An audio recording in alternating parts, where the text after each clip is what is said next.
So one other little definition of anarchism, which is almost just a slogan, which to me best really captures what I understand anarchism to be, is that we're seeking a free society of free individuals, and that neither is good enough alone. I actually think anarchism is sort of a hybrid of both communism and liberalism, and actually retains some of the best of both, on which we could argue both later. But liberalism being the extreme of we want a society of free individuals. Now, in some of its more leftist parts of liberalism, like Rousseau and things, that is asking for pretty free human beings. And there's parts of liberalism we still like. What does it mean to have sort of civil liberties freedoms or human rights freedoms? And so, but that's not enough, because just me being free may impinge upon your freedoms. And some of the problems, I think, with communism were that it was about what would a free community look like. And as we know from the history of a lot of actually existing communisms, that has often been at the expense of the individual. So to me, neither by themselves make sense, but both are partial truths. And what I like about anarchism as a political philosophy and practice is that we say we want to bring the two together and try to do both, and we're completely aware all the time that that's almost impossible. So a lot of times you hear anarchists talking about realizing the impossible or demanding the impossible. And I think that's what anarchism is, actually. It's probably completely impossible to ever have an anarchist society, to ever achieve it fully, but it's something we struggle for in everything we do in the here and now, in the way we understand how to get toward a better society. We try really hard to balance the fact that I might really want something, but my collective doesn't, and how do we coexist in our differences? And I love that, because that's what life is about. It's not, I heard a lovely talk recently by someone who does, it's not conflict resolution, I forget the title he used, justice work in Brazil. And he said it's really interesting. We have places in things we call houses that are called kitchens, because we think we have to eat every day, and we do. So that's a place we know to go to cook and eat and do what is involved around that. And we have places where we kind of like to sleep or have sex or have, so we call that a bedroom, and that's where we sometimes do that, not always, but that's where we sometimes do that. And he goes, but we don't have rooms for conflict. And he goes, but conflict is just as much part of life. We're going to have conflict, and why do we see it as ugly, as something we don't give space to? And for me, when I started thinking about that, I said, wow, in a way it's how I understand anarchism. Not that we want to have conflict to be angry at each other, but this idea that we can have sort of, how would our dissonance and our difference and our wonderful diversity live in harmony with each other, where both can be expressed but neither is diminished. I hope that makes sense in a sense. I'm not saying that we want to be angry at each other or fighting all the time, but in a sense, we want to retain the fact that we don't always want the same thing.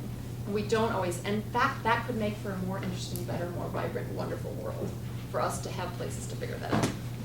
Okay, so I'm not going to go through the long sort of history of anarchism and et cetera, but I'm going to skip two more again, because I think it'd be more interesting to have time to talk about prefigurative practices and what anarchism is. But I want to go through a list of how I understand, again, what some of the sort of ethical impulses or principles that anarchists sort of operate on, and how they determine what they do and what they think about. And I think these are pretty much in common, again, between almost everybody who identifies as an anarchist. But if you're an anarchist and you disagree at the end, I'll stop, and if people want to add on to that, that would be great. Because the last thing I want to say before I go into this sort of my understanding of what the ethics or the principles are that tie anarchists together is oftentimes I kind of also think of anarchism as almost its most important role is being a carrier of ethics and principles. I will probably never live in a world that is completely full of anarchists, and I actually don't even think that's desirable. I don't, as I said earlier, don't think we'll ever live in necessarily an anarchist society. And I also don't think that's actually necessarily a goal either. I want to live in a freer world of freer individuals. But what I want that structure around is more a value system than it is a word. And we could look around later when we get to prefigurative practices and say, well, gee, there's lots of people that do those practices other than anarchists. There's people that embody principles all over the place that we could say, oh, they should be anarchists, or they don't understand they're doing it. But I think that's really presumptuous of us to decide that that's what their politics is, number one. I also think, of course, there are practices that happen in other places. There are capitalist practices right now that happen that embody glimpses of things we care about within them, like an anarchist bookstore. You know, sometimes people come to the space I'm involved in, they're like, oh, you guys are anti-capitalist, but you sell books.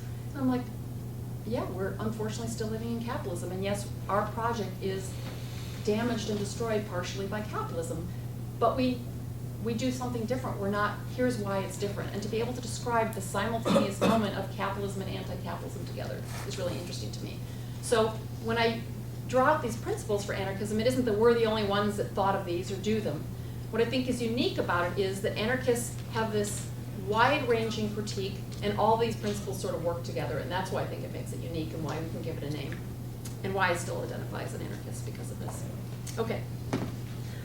So the first thing I think that kind of binds all anarchists together, and it actually bound all socialists together, and anarchists were socialists, everyone understood themselves as socialists in the beginning, was a critique of capitalism and the state as sort of the two prominent things you think about when you think about anarchists. When you think about Marxists, you think about anti-capitalists. Historically, there's been a tension between Marxists and anarchists, although hopefully not always. That anarchists have said no, but this, you can't, the state is just as egregious and distinctly different form of exploitation or hierarchy or domination, and that we need to fight both. Maybe the third point for most anarchists would be, which is has been less important now, but in the classical period was anti-capitalist, anti-statist, and anti-religion. But pretty much, if you're an anarchist, I would say this binds pretty much all anarchists together, that you would be opposed to capitalism and you would be opposed to statecraft, writ large. Again, as I said at the beginning, I think we could have a debate about, I'm going to leave aside the question of government per se, because I think that's different than the state.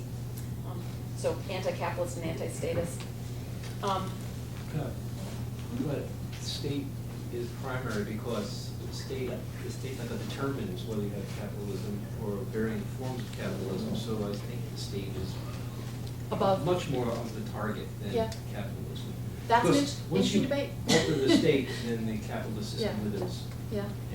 It's an interesting debate. I mean, whether you have, can you have, I think you could actually have, you potentially could have capitalism without states, you could potentially have states without capitalism. So it's an interesting question. I don't know that, but anyway, so to me it's just that they're sort of the two prominent pieces that, really probably 100% of anarchists would agree to. That seems like a pretty non-contestable sort of basic principle among anarchists, which is what I was trying to get at. Which is more prominent, which is more important is maybe a different question. And that's what I'm sort of trying to get at. It's like here you and I are like, well, which is more important? That's what's beautiful about anarchism, that we should debate that. We should debate that.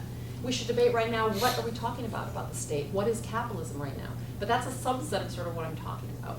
Sort of talking about generally, And what's beautiful in the last 10 years, sort of since the rise of an anti-capitalist movement, is because anarchists have been so prominent, is anti-capitalism now often signals anti-statism, and that's really historically recent.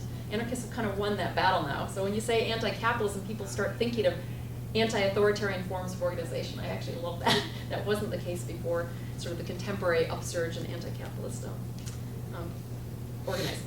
Okay. The second thing, which I talked about earlier, beyond these two sort of great things we think of as systems or forms of social organization, is anarchists also, I think, are bound by a generalized critique of hierarchy and domination. I know I keep repeating that, but I think that's even more wide-ranging, because then we bring in militarism, religion, universities. What other forms of organizations can we think of?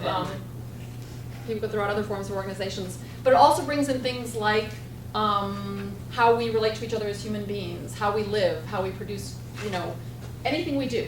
It isn't just institutions, it's also practices. It's also inside us, our own psychologies. So that anarchism, I think really all anarchists are bound by a generalized critique of hierarchy and domination, and again, a desire to abolish both. I didn't say that about capitalism and the state, but I hope that was self-evident that we want to get rid of both. I think most anarchists would, that's the whole point, get rid of them. But that wouldn't still be enough, because I think we could have an anti-capitalist, anti-statist society, and it could still look pretty ugly. So anarchists increasingly root out and find new forms of hierarchy, new forms of domination, and bring up new ways they want to contest it and want to abolish it. And that's something I think is a really lovely principle of anarchism too, that we understand there will never be a point at which we can't continually ask that question in society of all sorts of practices. So that's the second thing I think that binds anarchists together.